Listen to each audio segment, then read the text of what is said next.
మాజీ మంత్రి నాయుడు ఈఎస్ఐ వ్యవహారంలో ఏసీబీ కోర్టు ఆంధ్రప్రదేశ్ ముఖ్యమంత్రి జగన్మోహన్ రెడ్డికి సిఐడి అధికారులకి ఊహించని ట్విస్ట్ ఇచ్చిందా? ఏసీబీ కోర్టు ఇచ్చినటువంటి ట్విస్ట్ తో జగన్మోహన్ రెడ్డిలో సిఐడి అధికారులలో అలజడి మొదలైందా అంటే అవుననే సమాధానం ఇస్తున్నారు కొంతమంది రాజకీయ విశ్లేషకులు. ఇక ఇదే అంశానికి సంబంధించి మనతో మాట్లాడేందుకు ప్రముఖ మహిళా న్యాయవాది, జనసేన రాష్ట్ర అధికార ప్రతినిధి రజనీ గారు మనతో ఉన్నారు. మేడంతో మేడం నమస్తే అండి. నమస్తే అండి. అచ్చెన్నాయుడు గారి ఈఎస్ఐ వ్యవహారంలో ఏసీబీ కోర్టు ఈ రోజు జగన్మోహన్ రెడ్డికి అలాగే సిఐడి అధికారులకు అయితే ఊహించని ట్విస్ట్ అయితే ఇచ్చింది మేడం. ఈఎస్ఐకి సంబంధించినటువంటి కేసులో ఈ రోజు సిఐడి పోలీసులు ఏసీబీ కోర్టులో ఛార్జ్ షీట్ దాఖలు చేసేటువంటి ప్రయత్నం అయితే చేశారు. కానీ ఏసీబీ కోర్టు అయితే ఆ ఛార్జ్ షీట్ ను తిరస్కరించింది.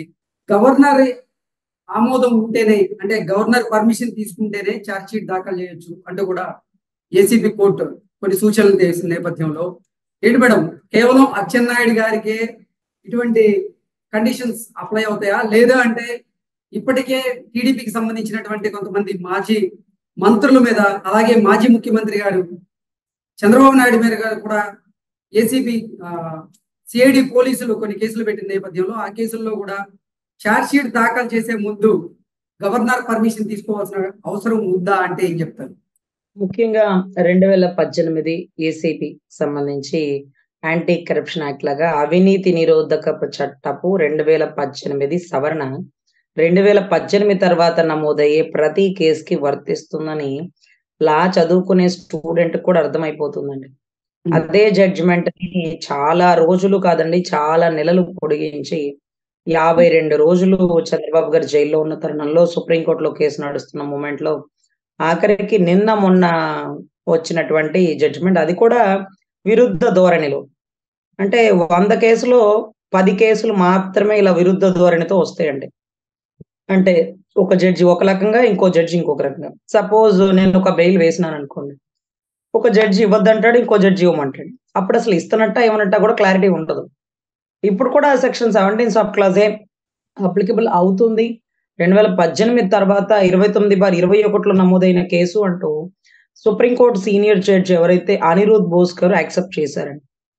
దాని తర్వాత బేలా త్రివేది గారు ఎవరైతే ఉన్నారో ఆ మేడం గారు చెప్తారు, మరి ఆవిడేం ఎలిగేషన్స్ తో అనుకున్నారో దాన్ని పెండింగ్ ఉంచండి, దాని గురించి చర్చలు చేయండి, ఇప్పుడే కాదండి అంటూ ఆవిడ కొంచెం ప్రొలాంగ్ చేసినటువంటి మూమెంట్.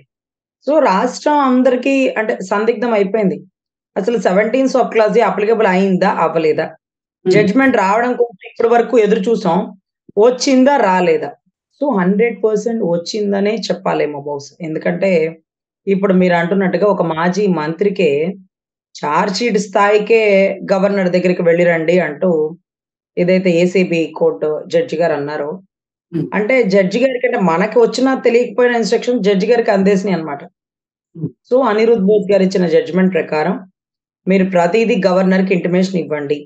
అది ఈవెన్ దో అరెస్ట్ అయినా, మేబీ ఆన్ ఛార్జ్ షీట్ అయినా, what ever it may be, you please give the instructions. లేకపోతే ఆయన వాళ్ళ అడ్వైస్ తీసుకోమంటారో, లేకపోతే మీరేమైనా ఇన్స్ట్రక్షన్స్ ఇవ్వాలంటే ముందు అక్కడ చెప్పుకోండి గవర్నర్ దగ్గర అంటారు. సో ఎనీవే, ఇప్పుడు సుప్రీంకోర్టు నుంచి ఒక శుభవార్త. మాజీ మంత్రికి అప్లికబుల్ అవుతున్న జడ్జిమెంట్ సుప్రీంకోర్టుకు సంబంధించి ఎన్నో నెలల నుంచి పోరాడుతున్నటువంటి చంద్రబాబు గారి కేసు కూడా అప్లికబుల్ అవుతున్నట్టే. ఇది వెలుగులోకి వచ్చిన దాఖలు చేయాలి అంటే స్కిల్ డెవలప్మెంట్ కేసులో కానీ, లేకపోతే చంద్రబాబు గారి మీద సిఐడి పోలీసులు పెట్టినటువంటి ఇతర కేసుల్లో ఛార్జ్ షీట్ వేయాలి అంటే ఇక గవర్నర్ గారి పర్మిషన్ తీసుకోవాల్సిందేనా? ఛార్జ్ షీట్ ఏముందిలేండి, 100 రోజుల్లో ప్రభుత్వం మారిపోతుంది. విషయం ఏంటంటే మళ్ళీ ఫ్రెష్ గా కేసులు వేసి అరెస్ట్ చేస్తారన్నప్పుడు ఈ గవర్నర్ గారి ఉపయోగం ఉంటుందండి పాపం. ఎందుకంటే అలా ఎలా అరెస్ట్ చేస్తారయ్యా ముఖ్యమంత్రిని, అదేంటి ఇన్నర్ రింగ్ రోడ్ అంటారేంటి, అసలు రాష్ట్రానికి రాజధాని లేకపోతే రోడ్డు ఎక్కడది, ఇవన్నీ కూడా గవర్నర్ ముందు చర్చలు జరుగుతాయండి. గవర్నర్ ఏమన్నా అల్లాటప్ప పేమెంట్ అనుకున్నాడా? కాదు కదా. లా అంటే ఏముంటుంది అనేది ఎవ్రీథింగ్ హీ నోస్ అనమాట.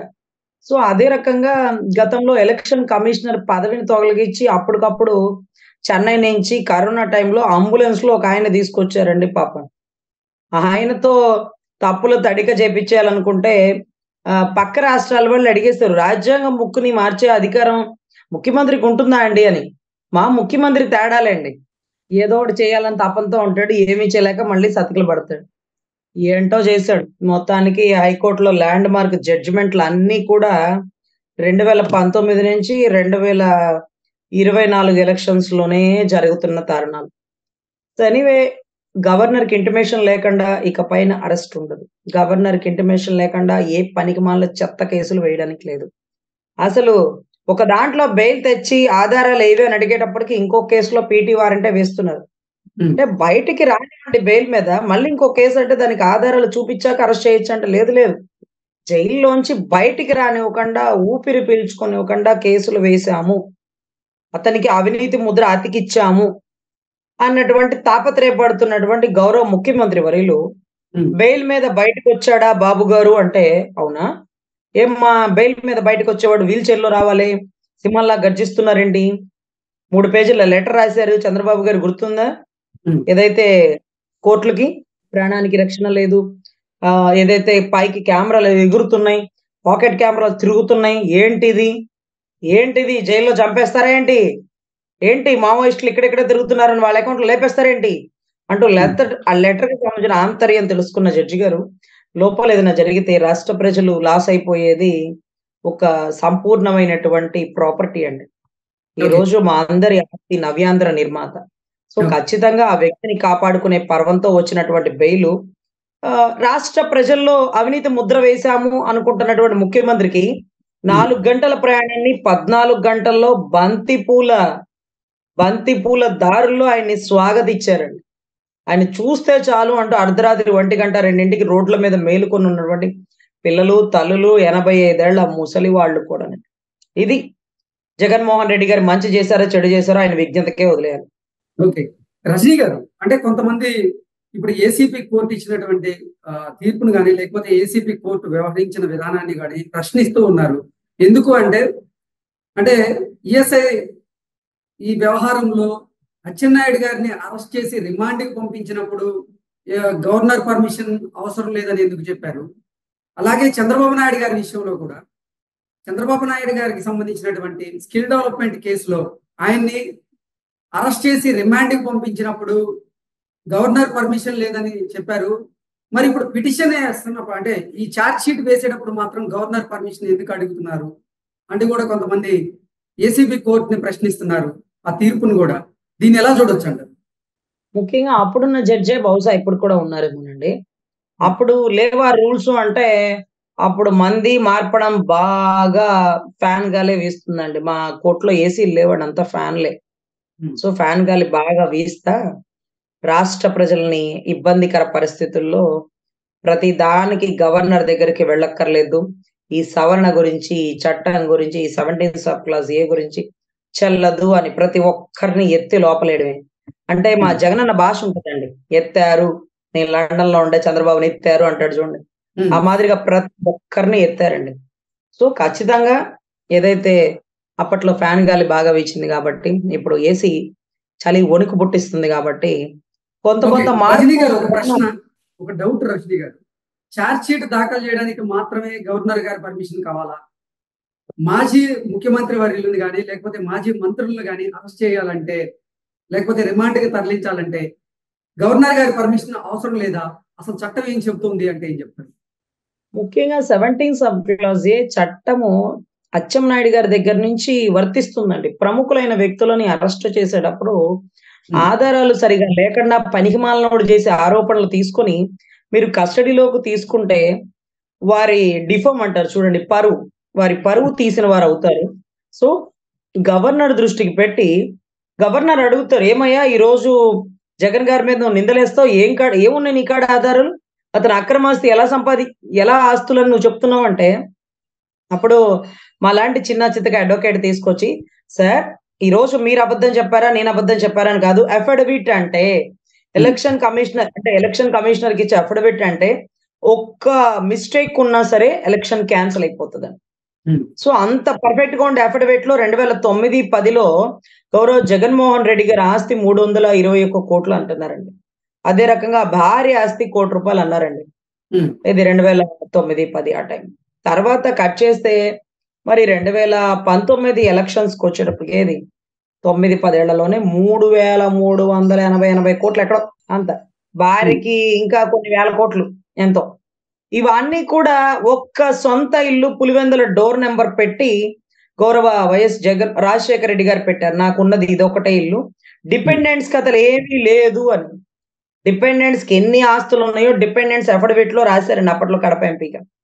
సో సడన్ గా ఏమ్మా ఇన్ని వేల కోట్లు ఏం చేస్తే వస్తాయో చెప్తే మా లాంటి యువతకు కూడా ఆదర్శం అయ్యి మేము కూడా పొలాల్లో వరి పంట ఆపేసి గంజాయి పంట వేసుకోవడమా, లేకపోతే పొలాలు కొనుక్కోవడమా అని చెప్పేసి వాడి పీకల మీద కత్తి పెట్టి కబ్జాలు చేసేయడమా, లేకపోతే స్మగ్లింగ్ గంజాయ కొండలు నరుక్కోవడమా, ఏదో తెలుసుకునే వాళ్ళం కదా అంటూ అన్నప్పుడు ఆధారాలు తీసుకొచ్చి చూపించాలి గవర్నర్ కి. అవును గవర్నర్ చూస్తే నిజమే కదా, ఇన్ని వేల కోట్లు ఎలా వస్తాయి, మనకైనా జీతం 2 లక్షలు 3 లక్షలు, ఖర్చులు పోగా 1,00,000 మిగిలిద్ది, ప్రతి నెల 1,00,000 మిగిల్చుకున్న సంవత్సరానికి 12 లక్షలే.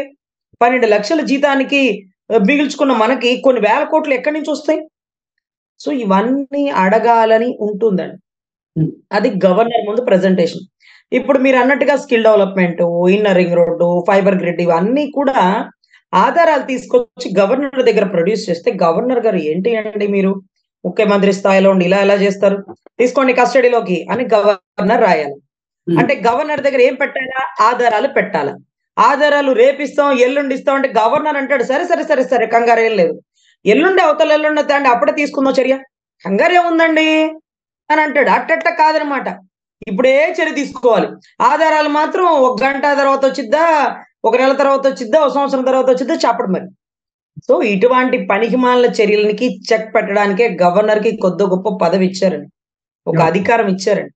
సో ఆ అధికారాన్ని ఆయన వాడతారు. ఇకపైన జరిగే ప్రతి అరెస్టు గవర్నర్ దృష్టికి తీసుకొచ్చి ఆధారాలు ఆయన టేబుల్ మీద పెట్టి ఆయనకి ఆధారాలు అంతా కరెక్ట్ గానే ఉన్నాయి, ఇవంతా ఫ్యాబ్రికేటింగ్ గా మార్చేసినాడా చంద్రబాబు గారు, ఇది మీ సంతకమేనా, కాదండి ఇదిగోండి నా ఒరిజినల్ సంతకం టాలీ చేయండి, ఇవన్నీ కూడా అక్కడే డిస్కషన్ అవుతుందండి. దీన్నే అవినీతి నిరోధక చట్టపు సవరణకి వీటికి సంబంధించినటువంటి డిస్కషన్ అయ్యాకే ఎఫ్ఐఆర్ చేయడమా, అరెస్ట్ చేయడమా, ఛార్జ్ షీట్ చేయడమా అని చూపిస్తారు.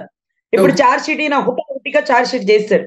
ఏం ఆధారాలు పెట్టి ఛార్జ్ షీట్ చేశాడో అది కూడా గవర్నర్ గారికి చూపిస్తే గౌరవ గవర్నర్ గారు చూసి ఇది ఏంటి ఛార్జ్ షీట్లు ఇది రాశారు, ఈ ఎవిడెన్స్ ఏది మీ దగ్గర, ఏదో కాగితం పెట్టివ్వండి, ఇది దీనికి ఎలా సరిపోతుంది, ఇది ఎలా ఫ్రేమ్ చేస్తారు మీరు, తీసేయండి, ఇది ఏది ఇప్పుడు ఫ్రేమ్ చేసినారు మీరు, ఈ ఆధారాలు ఉన్నాయని ఏవి కోర్టులో ప్రొడ్యూస్ చేస్తామండి, ఎప్పుడు చేసేది ఇవ్వండి, తీసేయండి, ఈ ఛార్జ్ షీట్ అంతా ఫేక్ అని కొట్టేస్తారు.